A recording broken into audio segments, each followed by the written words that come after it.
Hi there. Welcome to Bourbon Turntable. We are the show that blends the love of music with the love of whiskey. With me tonight, as always, my good friend, Drew Crawley. Drew, it's good to see you. Howdy. You as well, my friend. Yeah, How's it going there? good, good. We're just barely into the new year as this show is being released. Yes, So, hopefully everybody's off to a good start in 2023. Healthy and wealthy and wise, or healthier, wealthier, and wiser than 2022. absolutely. Yeah.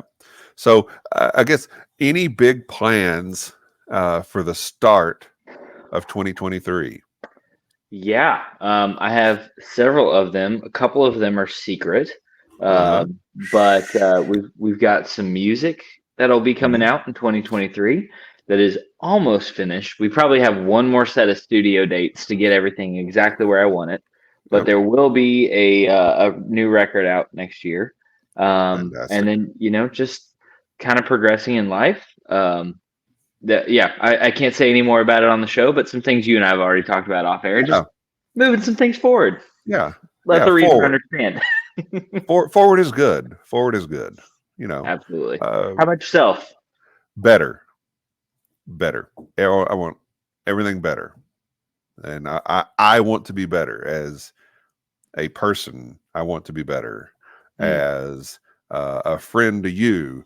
I want to be better as a co-host of this show. I want it to be better as whatever it is. Let's shoot for better. I like it. And and I think that in 2022 we had a great year for Bourbon Turntable. I think we both had some great things that happened to us individually as well. Hmm. But let's keep it going. Keep getting better. I, I love it. I okay. I'll say this so maybe it'll make me do it. Okay. I, I, I'm going to learn to play bass guitar in 2023. Oh, all right. I figure the nuance that I would need for acoustic or electric guitar would is probably past me, but I can still do. I think I can do this. I I like think I can it. do this. So Well, we may have some friends that could help you with that. Maybe some yeah, past show guests or. yeah. Well, we'll see. We'll see. So that's what I want to do in 2023. How's that for a drop on the show? Okay. I love it. All I right. love Maybe that'll take some attention off secrets. So it. All right. Well, hey, the one of the secrets was in the other room, so I had to be quiet. yeah. All right. I won't tell. Um, I can keep a secret. Yeah. So anyway, before we get into too many secrets, let's throw this secret keeper All out to right. you. Don't forget to like, comment, share, subscribe, hit the bell notification to find out when new episodes come out, which is every Wednesdays on all of your streaming services everywhere Apple, Spotify, whatever other ones there are, and the YouTube where you can watch the live recording itself. Yeah, don't forget the YouTube. So the YouTube. If you want to watch the show, that's where you go, is the YouTube. The All right. definite article is really important there. Yes, the YouTube. If we learned anything about Facebook from that social, what is it called? The social Social network. network. Yeah, Yep. if we learned anything about that, is uh, drop the and just call it Facebook. That's what Absolutely. Justin Timberlake taught us. So anyway, all right. Enough about movies. I thought it was a pretty good movie, but anyway, enough about that crap. What we're doing tonight is we're going to talk about some whiskey blends, and we're going to talk about some music blends, Hmm. otherwise known as supergroups. Now, well, we can't hit all of the music blends. We can't hit all of the whiskey blends because one, we wouldn't survive, and two, we don't have that much time. But we're going to try to hit on a couple of unique blends, and we're going to hit on a handful of supergroups. Honestly, we don't know which ones exactly we're going to talk about. We've thrown out some names to one another, but we'll just kind of see where the conversation goes. If there's a if you got a thought on any of the blends that we're trying, let us know in the comments. if you've got any thoughts on the supergroups, tell us what your favorites are. And, who knows? Maybe we'll probably do a show about this again at some point. Because I kind of like the way that balances the whiskey side with the music side. So at any rate, we've got 2 blends for you tonight. The first is this Little Book Chapter 6. Little Book Chapter 6. Now, some of the really hardcore Beam fans, the Little Book is the brainchild of Freddie No, who is son of Fred, grandson of Booker. And Booker's nickname for Freddie was Little Book. Okay. So that's the where this name came from. And it's essentially, this is the 6th annual release. Man, it's hard to believe they've been doing this 6 years. But each year it's a different blend. And one year they had, some Canadian whiskey in there. One year they did blends of all of the small batch collection from Jim Beam. So it's just been a variety of things that they've included in the blend. But every year it's a little different. And this year, it kind of got some flack. Because the blend is a 4-year malt finished with cherrywood staves, a 4-year malt finished in applewood smoked barrels, a 4-year malt finished in hickory smoked barrels, a 4-year malt finished with maplewood staves, and a 5-year bourbon. So people were a little, I don't know, bourbon snobbish about, well, this is, 4 and 5-year whiskey. Why do I want to have that? Why would I want to pay, I don't know, $115 or whatever it is for it? So it got a little bit of resistance.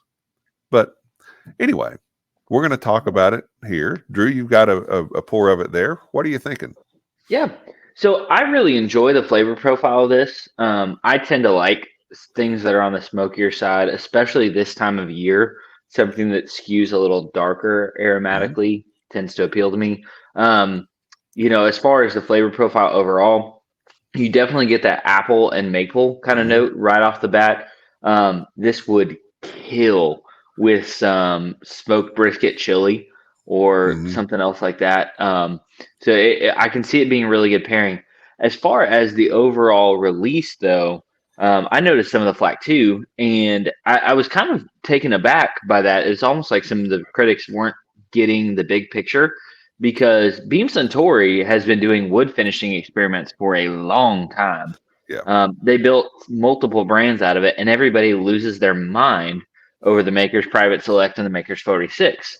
So if you're developing staves and barrel finishes with Independent Stave Company, like Maker's Mark is, why wouldn't you want to take advantage of that if you are a kind of departure skew, so to speak, from the Beam label? So Little Book is not, it's not part of the small batch collection. It's not part of your, standard Beam thing. So it gives you a lot more leeway to experiment.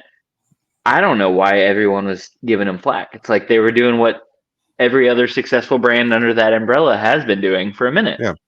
So I enjoy the flavor profile. I didn't understand the criticism. I tend to be a little bit of a fan of these releases, but I thought it was delicious. What about you? What do you think?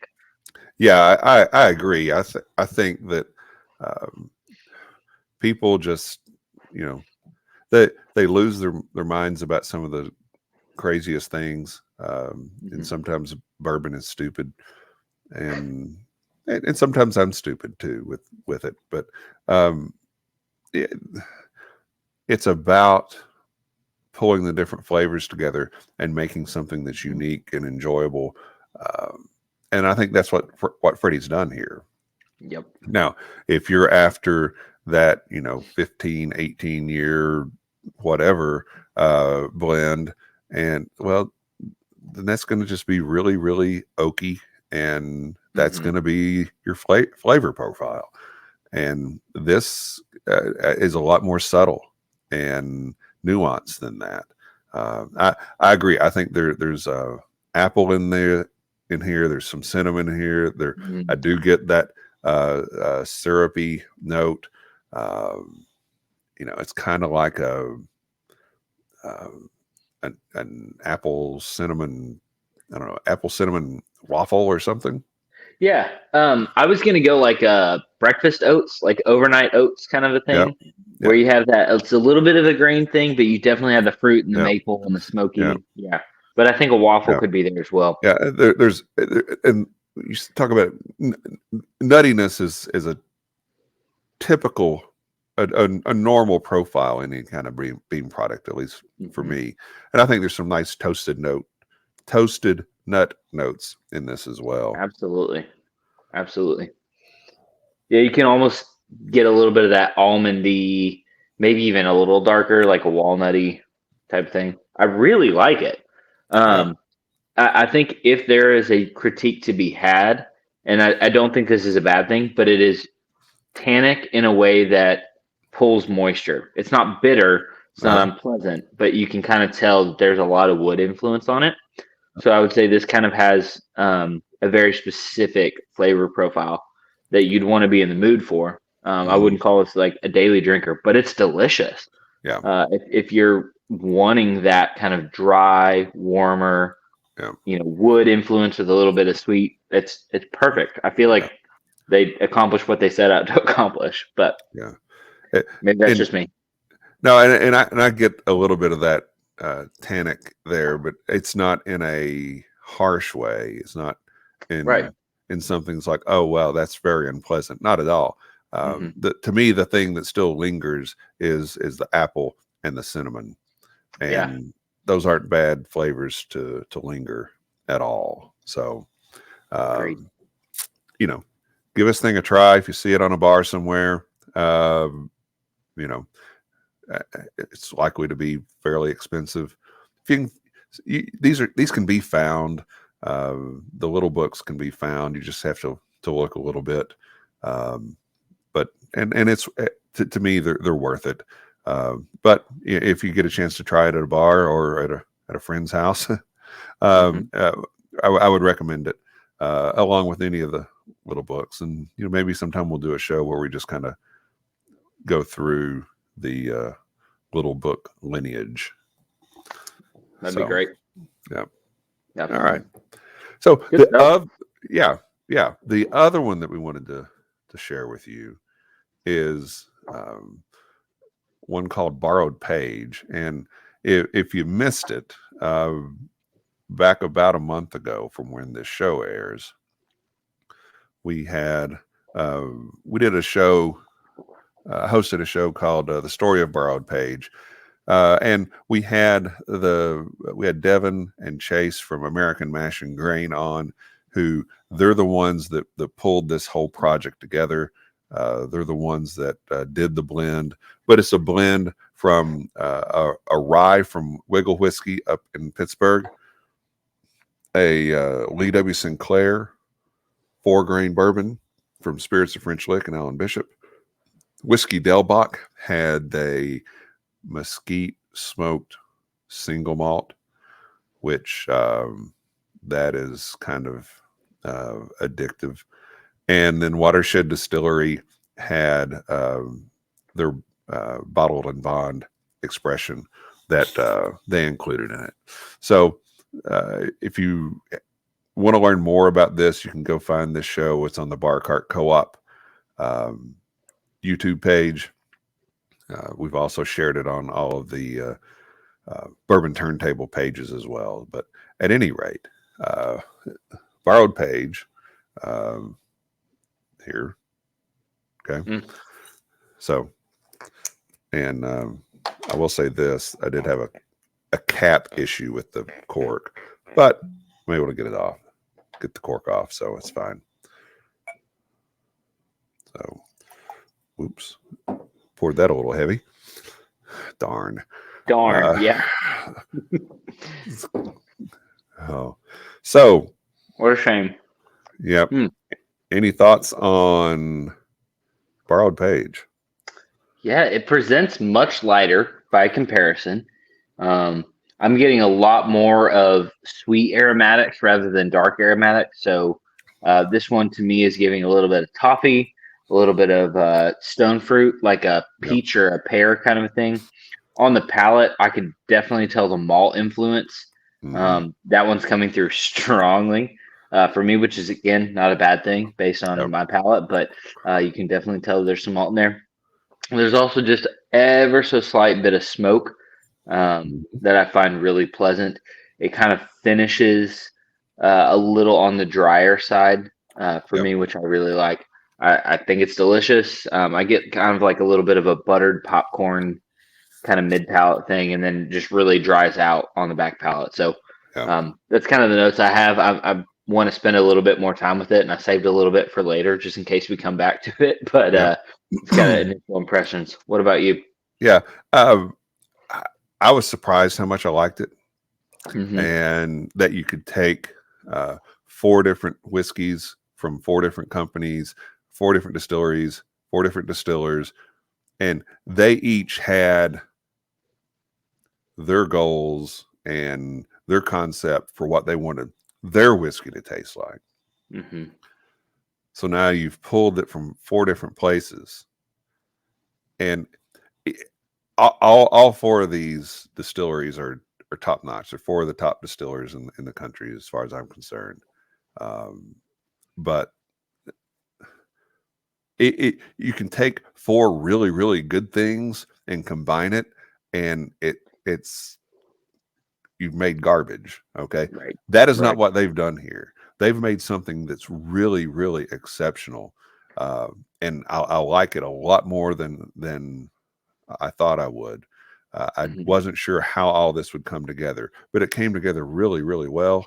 Um, and if you taste the individual components or individual elements of this blend, which is what we did on that show, Hmm. you can still taste the individual elements of each of those whiskeys in this blend, eh, but there's an additive property to it as well, and I think part of that is in the mouthfeel of it. Part of it is uh, that I think that toffee that you get in there Yeah. is something that is not necessarily that prominent in any of the individual Hmm. whiskeys, but when you pull it all together, it really shows up. You can definitely get some of that smoke off of the mesquite uh, Hmm. single malt. I can taste the cinnamon from the Wiggle rye, which is a very prominent note there, Hmm. and then the whole, you know, Watershed and Lee W. Sinclair. They're just kind of the foundation of it. On the show, Hmm. Alan said, told Greg Lehman, who's the founder and distiller at Watershed, he said, "Greg, you and I are the rhythm section in this." And he said, "What's going on with Wiggle and what's going on with Whiskey Delbach, that's kind of taking it out in a big way." So I think it's really good. I enjoy it quite Yeah. a bit. Oh, I love that. And that's a great little comparison and tie into what we do Mhm. here. So you mentioned toffee, and past guest, most recently David Jennings, pushed us on the toffee thing. Where do Yep. you feel like the toffee note falls? Is it light or is it dark? Mhm. I think this is kind of dark to me. I think so too. I think so Yeah. too. And Um, remind me which distillery you said that note was coming from, the toffee. I don't have the I, notes in front of me. I think the toffee is coming more from the blend than Mm, necessarily an individual whiskey. I think there's some toffee notes in the Watershed, but I think this is just very much it's stronger and more prominent here than I in recall it any being in just the one Watershed. Yeah, expression. Yeah, no, yeah, it's cool. and I think the mesquite smoke darkens that up. Yes, Yeah, definitely. Definitely. so, Oh, it's delicious whiskey. yeah. I would tip my hat to all 4 of those guys. Mhm. Yeah. Yeah, I enjoy this quite a bit. Man, that's good.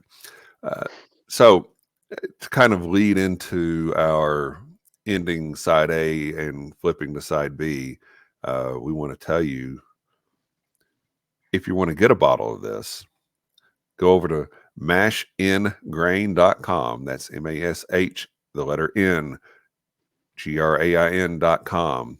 You can go over there, just hit the shop button at the top, and it will take you to where you can purchase it. It is $75, and for the quality of the whiskey that you're getting, that's a really good price when you consider what else is going on in the market. So head over to mashingrain.com, check those guys out, what Devin and Chase are doing. Really good stuff. And if you want to learn more about American Mash and Grain, you want to learn more about Borrowed Page, you can hit up that show that we did recently. We will include a link to that in the notes to this show. So, all right. Well, I've got a little of the little book left and a little of the Borrowed Page left that we can kind of sip on as we're talking about super groups. All right. So when somebody says super group, what does that mean to you, Drew? That's tough. Okay, so this is a conversation that I avoided us having before tonight because I wanted us to have it here. So Yep. supergroup could be one thing. It is a group of individuals who get together and then each individually get famous on their own and have solo careers. We're going to bring up some examples of them later on. However, I think a supergroup requires the establishment of a career, whether in a band or as a solo artist, and then combining with other successful solo artists or members of other bands to create something new. So when I think supergroup, I think, the pinnacle of that is probably the Live Aid, We Are the World type groups in terms of how big can we go with that, right? Okay. And then the low end of that is a band that is individually successful after they break up as a band. So supergroup is somewhere in between, requiring individual success and then coming together as something new and something special. So that was a very vague description. I don't feel like I described that super well. No, I think it by its nature, it's kind of squishy. But like a lot of people would say Cream is a supergroup. And I think there's an argument to be made there because Jack Bruce, Ginger Baker, Eric Clapton, they all came together. They had success before Cream. Sure. But they I don't know, put out 5 albums together. Okay, you're a band at that point to me. Right. To me, a super group is you get together, you do maybe 1 or 2 albums, and then you kind of still have your own other gig going on, whether that's as a solo artist or whether that's being in a different your original band. Sure. And then you kind of get together, you do the super group thing, and then you move on. That to me is kind of what is and isn't a super group. Oh yeah, no, I would agree. So let's throw one out. We've done a show about them before, the Highwaymen. Okay, pretty hard to argue that they're not a super group. Yeah, I mean, they all had individual careers. They all did what? Would they have 3 total studio albums and 1 or 2 lives? Yeah, I don't remember. I think it's 3. I know there was at least 3 studio albums. I think there was 1 or 2 lives. I think maybe just 1 that was good. But I would say that's a super group because all of those both had pre-existing careers before they joined that group and then went on to have successful careers on the other side of that. Yeah. That was going to be one of my top 3. Yeah. So the Highwaymen had the Highwaymen 2, and The Road Goes On Forever. Those were their studio albums. Okay. And then there were some compilation albums that, I don't really count a greatest hits album, but then there was a live album called American Outlaws. So Um, and that was over the course of 10 years, I guess. So, yeah. Well, but that was also 10 years when each of them were releasing solo records and right. touring and doing other things. So, yeah, I would say under our current definition of a supergroup, that certainly fits and would be an outstanding example. Right. And in case you don't know, the Highwaymen were Johnny Cash, Waylon Jennings, Chris Christopherson, and Willie Nelson. So, if I had a time machine, man. Yep, I hear you. I hear you. And the live album that they did,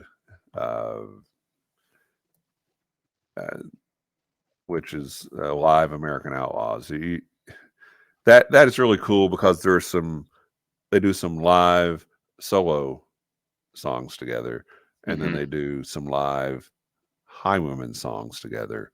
So can't miss. Yep. Absolutely. So you mentioned Cream earlier as maybe not quite falling under your definition. What do you think about groups like Derek and the Dominoes and the Yardbirds that kind of split off and fit into those? Yeah. The Yardbirds was kind of a band that was a stepping stone for superstars. Jeff Beck, Jimmy Page, Clapton. So it's kind of like, whoever was next up in the rotation to be the lead guitarist for the Yardbirds, that was then you're on to supernatural success afterwards. As far as what was the other one you asked?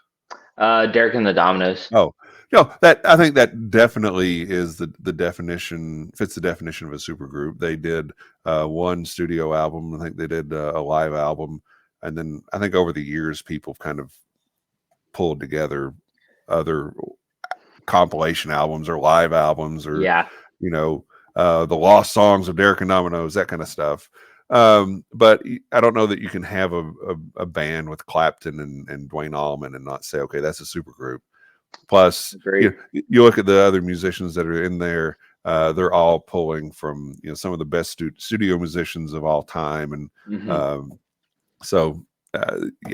Derek and the Dominoes to me definitely fits. So they fit, but maybe Yardbirds not so much, just because they're a launching pad. I guess, yeah. I'm just trying to get us closer to a definition, because we could sit here and talk about all the great musicians that have played together for 3 hours. Yeah. I think that's probably fair. And, people may disagree. And if you do, that's fine. Just tell us what you think, and we'll comment on it in the show notes. But, to me, it's the Yardbirds was, great organization, but you had some fantastic guitarists that kind of cycled through there. But I don't know. I think a lot of people consider it that. I don't know that it necessarily fits my definition of that, but that's okay. Sure, that's okay. Now, what about the Traveling Wilburys? I would consider that probably one of one when it comes to supergroups, just in terms of the influence over the modern American songbook. You got Dylan, George Harrison, Roy Orbison, Tom Petty. There was one other, Jeff Lynne. That's right. Yep. That's right. So, if you want to talk about people that are responsible for the most American music, you got a Beatle, you got a Heartbreaker, and you got Bob Dylan. That's a lot of freaking music that those people are responsible for. So that's not a supergroup. I'm not sure what is. But I genuinely enjoy some of their music, and was glad to see that kind of collaboration happening. Obviously, that was before my time, but it's something I came upon later and genuinely enjoyed. So what are your thoughts? It's a super group in the same vein as the Highwaymen is a super group. Hmm. And one is to country music as one is to rock music, I think. Although you look at guys like uh, Dylan and Orbison, especially, they can play over in the countryside, and Johnny Cash can certainly play over in the rock and roll side. I think you could argue either way, and Sure. trying to pigeonhole a genre may not uh, work really well either. But I think that they're definitely a super group, and um, they've got the the work, the stuff that they did is fantastic, and I think when you're looking at super groups, I think you can look at them two different ways. One, you can look at the people up front that come together, which, like the Highwaymen and like the Traveling Wilburys. I mean, those guys weren't playing, drums and bass and keyboards and stuff on the albums, right? At least not extensively. But because of their prominence and what they had accomplished either individually or in their respective bands, it's a super group. But I think you also have a type of super group where it's, okay, you've got a stud at every position. You've got an all-star team there. That's right. That's right. Okay. Well, that brings me to another one that I know you and I are both a fan of, them Crooked Vultures.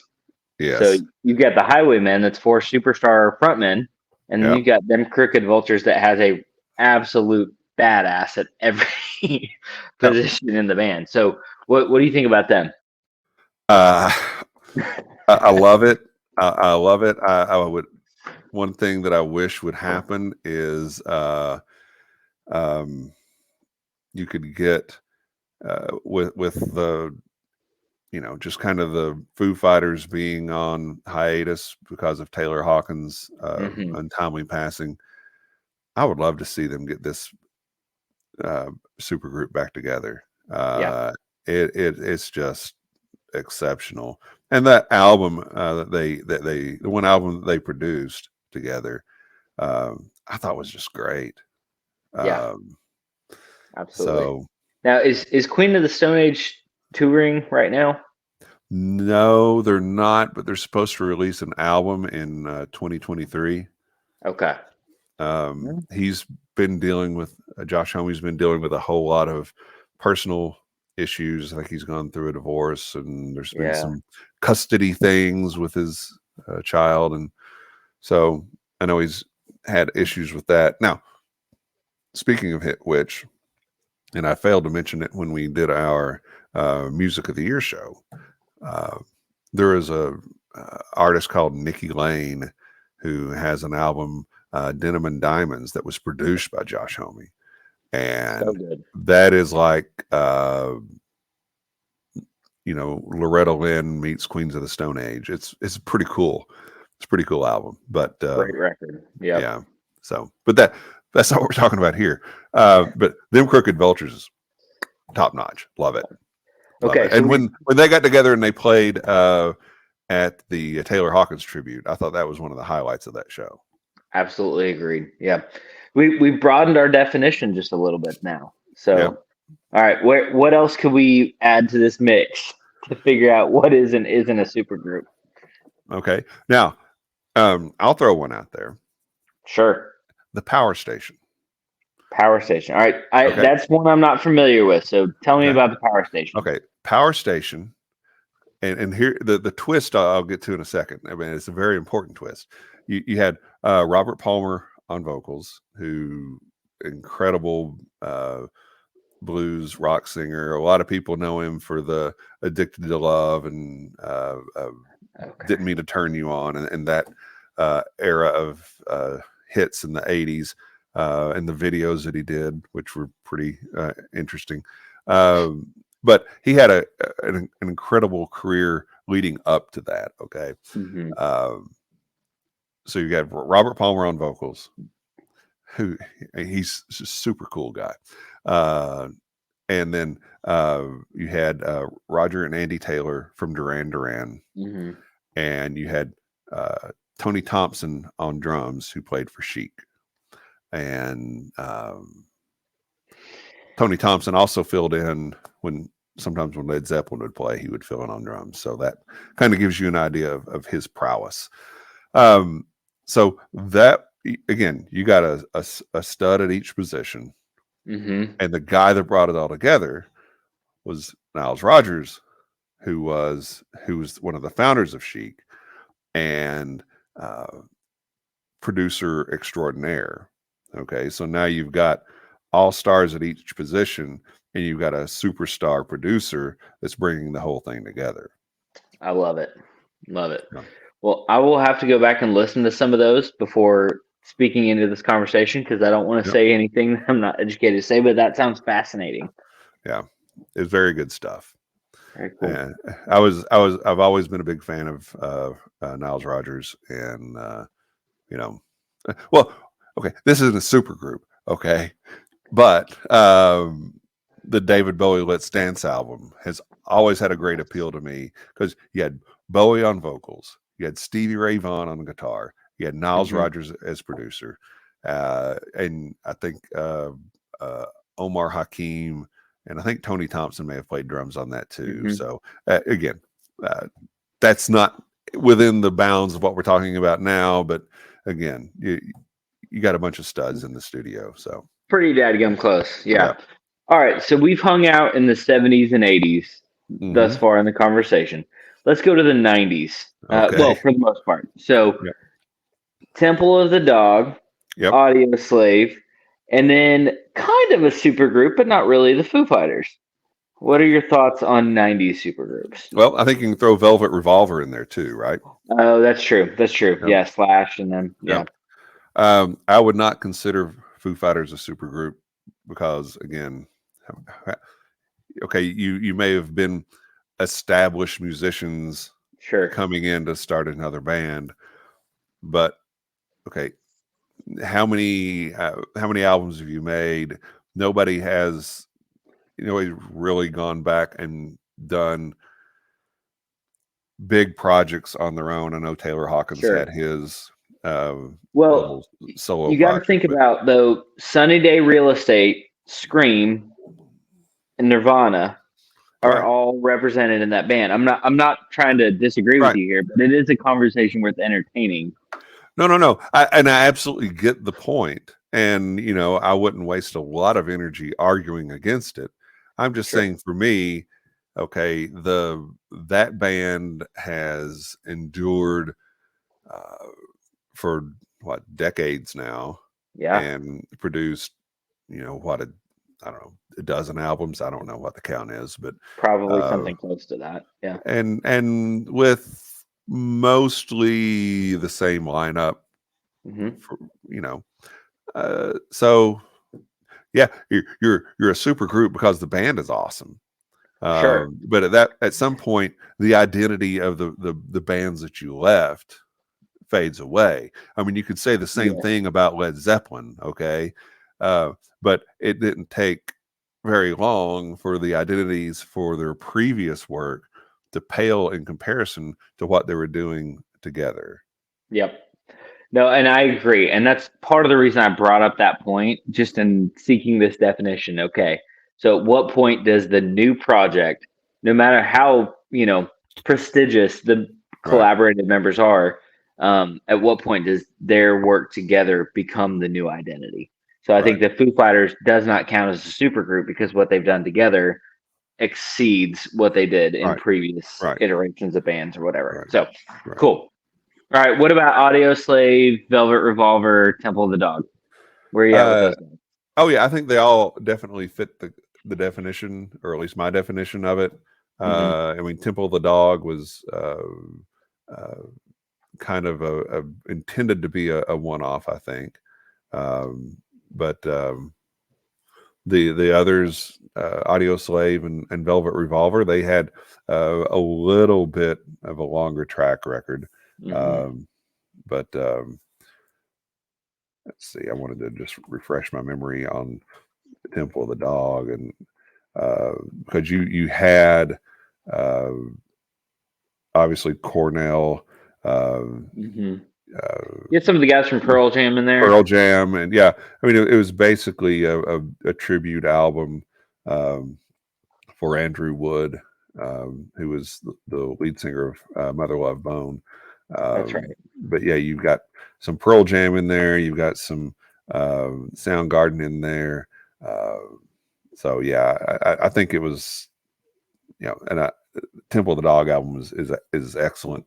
But it was kind of that one off and then move on, which I think that still probably fits the definition of a super group as well as anything. But that again, subject to debate. Sure. Yeah. But then you had Chris Cornell and Audio Slave as well. So that's a tough one to beat for me. I love Soundgarden. I love Chris Cornell, but the Audio Slave stuff was really special to me, just based on who all was in it, and I love that music. Yeah. To this day. Yeah, it's basically lineup wise, it's Rage Against the Machine with Chris Cornell as the lead singer, right? But yeah, I thought, how close were they in coming out or in releasing their albums between Audio Slave and Velvet Revolver? That's a great question. I don't have dates of those releases in front of me. Audio Slave's first album came out in 2002. Okay. And then Velvet Revolver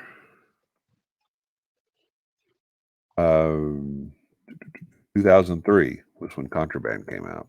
Oh, dadgum. I didn't realize it was that close. Yeah. I knew they were kind of contemporary because I remember I was, alive and buying music then. So, right. Which, Velvet Revolver is an interesting conversation too, because you have a similar thing to Audio Slave, where it's basically a combination of Guns N' Roses and Scott Weiland. Right. Yeah.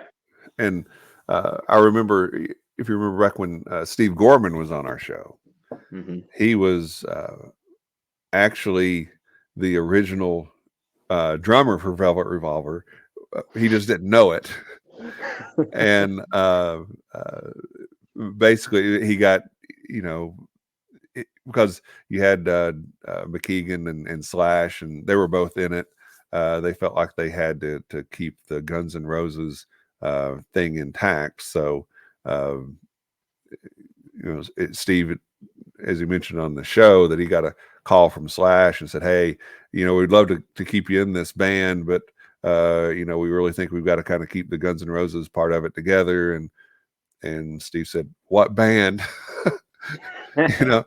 He didn't know. He didn't really pick up on the fact that we're trying to put a band together here. But I think both of those were really good. I don't know that I would have a hard time choosing between Audio Slave and Velvet Revolver for which I like best. Agreed. I might lean towards Audio Slave just a bit, but I don't know. Yeah. It depends on the day. It depends on what mood that we're in. And fortunately, we don't ever have to choose because all of it's available to us at any time. Who else is going to follow on your list that we haven't mentioned? Let me mention one real quick here. Let's talk about Jack White. And okay, because how does he fit in with obviously he had the White Stripes, and then he did solo stuff, and then he did the Dead Weather, and he's done the Raconteurs. Are the Dead Weather and the Raconteurs considered super groups, or how do those really fit? So this is just Drew speaking for Drew. All right. So if you disagree with me, that's fine. In my mind, based on how I experienced that music and how I came across it, those Yep. will always be Jack White's supporting acts. They will Okay. never be anything other than Jack White's vehicles to his expression for what he wanted to do. Okay. I get that there's some great name musicians on there. I get that they did something special and unique, but it all just feels like it's so shadowed over by Jack White, which is not a bad thing. It's just that's his thing. Right. Does that make sense? Yep. I don't know if I explained that super clearly, but that's at least how I experienced it. So I think there's an argument to be made that there's a super group there, but it just feels like his thing. So you tell me, what do you think? Well, I can see it both ways.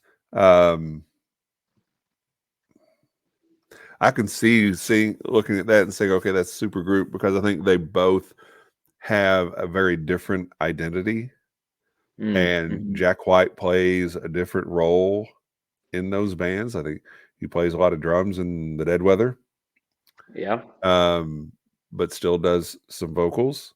Um, the Raconteurs is kind of like his, I don't know, kind of feels like his version of punkish Beatles. I don't know. But both of them have a very different feel and a different style for their music. Um, and he's not doing lead vocals on all of the songs, right. so it's a little different from that respect.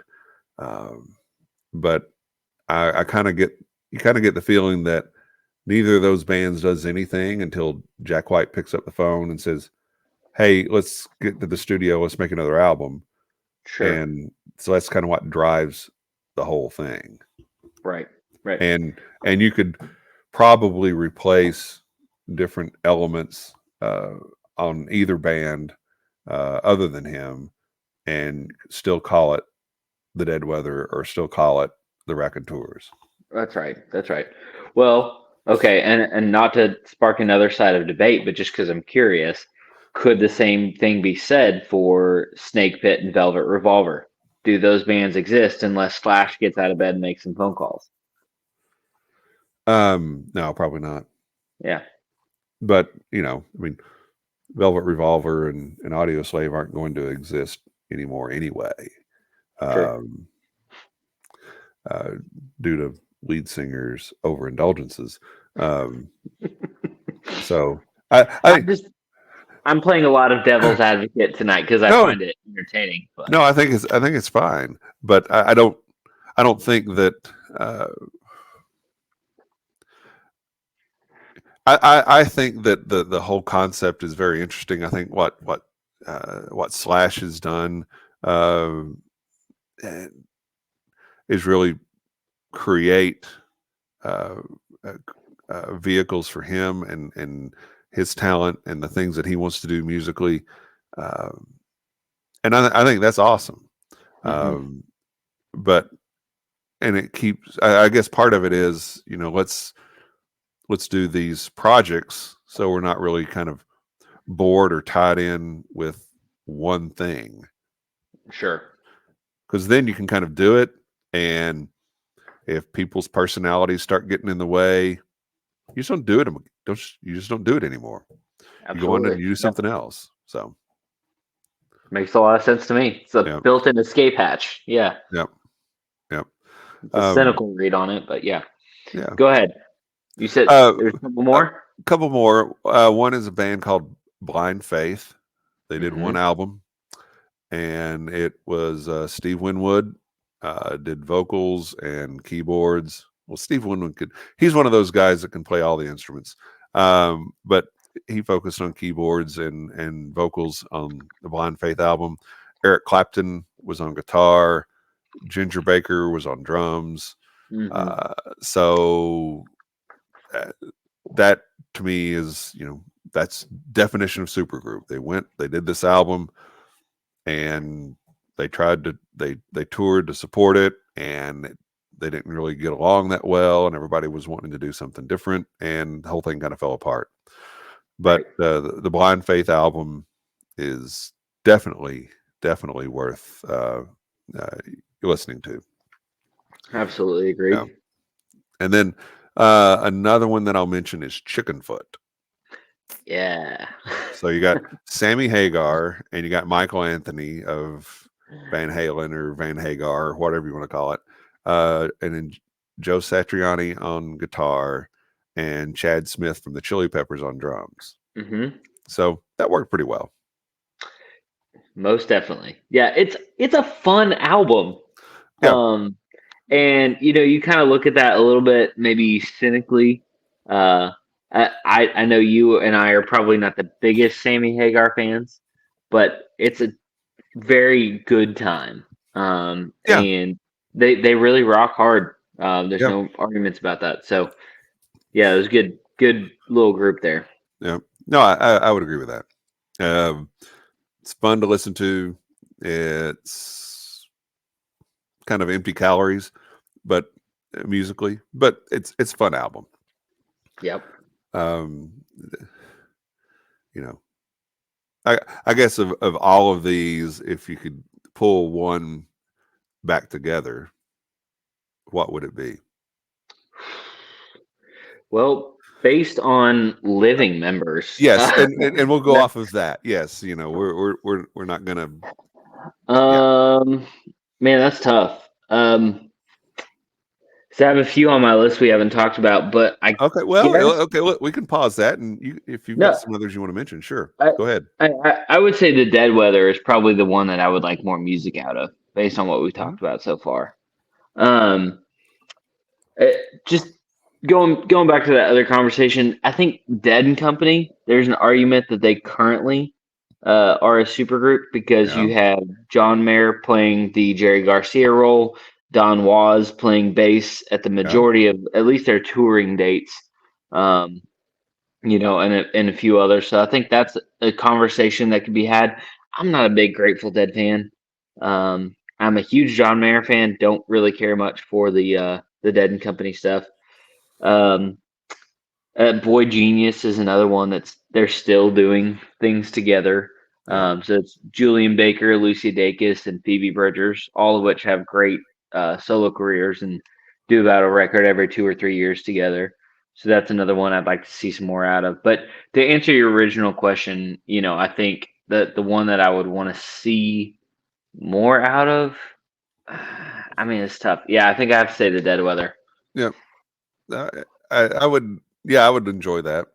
But to me, them Crooked Vultures would be, yeah, Yeah. you you put Grohl behind the drum kit, and you've got John Paul Jones on bass, and you've got Josh Homme on vocals and playing guitar, and they've got some other guys that kind of fit in when they toured. But yeah, I could go with that. Yeah. I would not be mad at either of those options. Yeah, yeah. Now I'll throw one more out Okay. just because it's very kind of uh, different. Okay, and that is the Three Tenors. Oh, all Can you right. count? Can you count the Three Tenors as a supergroup? Because it's What? Placido Domingo and that other guy, right? Yeah. Something like that. No, I mean, we haven't really arrived at a definition of a supergroup, but I feel like based on the parameters that we've kind of talked about so far, you got to include them. Yeah. I don't, I mean, no disrespect. That was kind of crude, but you got Pavarotti, Domingo, and Jose Carreras. I mean, yeah, I think that could count. Sure, why not? Absolutely. Absolutely. Why not? I don't know that I'm just anxious for that next Three Tenors concert, but Hmm. I if they came around and I could get a ticket pretty reasonably priced, I'd go see that. That'd be kind of historic. Absolutely. Yeah, got no problem with that. Okay. Good.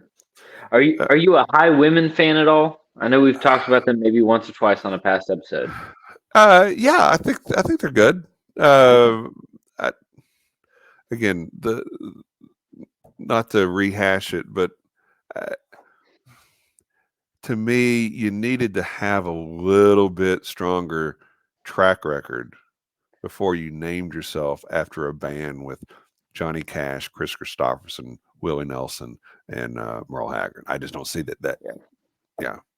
Or Yeah. excuse me, Waylon Jennings. Waylon Jennings. Yeah. We know what you meant. Yeah. No, that's Yeah. cool. No, I'm inclined to agree with you. The only reason I ask, Brandy Carlisle just hosted SNL and Mhm. absolutely tore the house down. Yeah. And then we got to see Amanda Shires a couple weeks ago when she Yep. was here in Louisville. And both of them have kind of confirmed individually that there's a new Highwomen project coming out. So I Yep. just didn't know if that was something that would, light you up at all, or if that's kind of I'll get to it when I get to it kind of thing. No, I don't have a problem with them. I do enjoy Brandy Carlisle. I think she's very talented, as is Amanda Shires.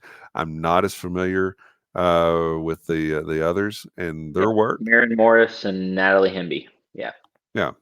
But no, I think Brandy Carlisle's last album was the album that came out last year. That was one that was on your list, right? From It was. Yeah. 2021. Great Yeah. record. Yeah. Yeah, I agree. But pick a different name for yourselves, okay? So something that you're not drawing that kind of comparison. If Dolly Parton wants to do get a super group together like that, then she can call it the Highwomen, okay? Someone like that has that level of stature, okay? Of course, Dolly can do whatever she wants because she's Dolly. Amen. Different, different story for a different day. Okay, well, we've gone through quite a few super groups. I'm sure there's some that we've missed, and if we have, be sure to tell us about it in your comments. There's something that you like that we missed, or something that we like that you don't, or something we didn't that you do. Let us know. We're always open to that kind of conversation. That's for sure. So, all right, Drew, tell everybody where they can find you on social media. Yeah, absolutely. So I'm on Instagram at drew.crawley63. Music is available on Spotify, Apple, Amazon, wherever you listen. And only because we're talking supergroups tonight, I'm not going to pretend like I'm a member of a supergroup. But if you're getting the show in early January and you're near Louisville, there are 3 dates, January 7th, January 20th, and January 21st, that I am hosting kind of a residency night at a bar here in town in the Highlands. And I have got a ton of special guests and good friends coming to play with me. So there's going to be like 13 or 14 different musicians coming to play. So if you're in the area and if you like what I do, I would be honored if you'd come to one of those. When this episode comes out, shoot me a text, DM me on Instagram, whatever, and I'll give you the details. So we'll be out and about. And those dates again are January the 7th, January the 20th, and January the 21st. All right. The show comes out on the 11th. So all right, you can definitely see the January 20th and January 21st shows. Yeah, I know a lot of the guys that he's talking about that will be there. If you're in the area, plan to be there. If you're not in the area, plan to be in the area. It'll be a lot of fun. You'll really enjoy it. Yeah. For the show, you want to watch the show, we're on YouTube. So go over to YouTube, hit the subscribe button. You don't want to miss any of these shows. We've got some cool stuff coming up in 2023. If you want to listen to the show, you can listen on your favorite podcast platform. And if you've missed a show, you can dig back through and find it.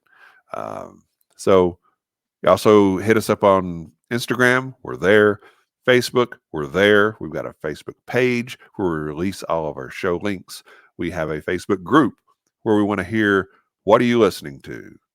What are you drinking?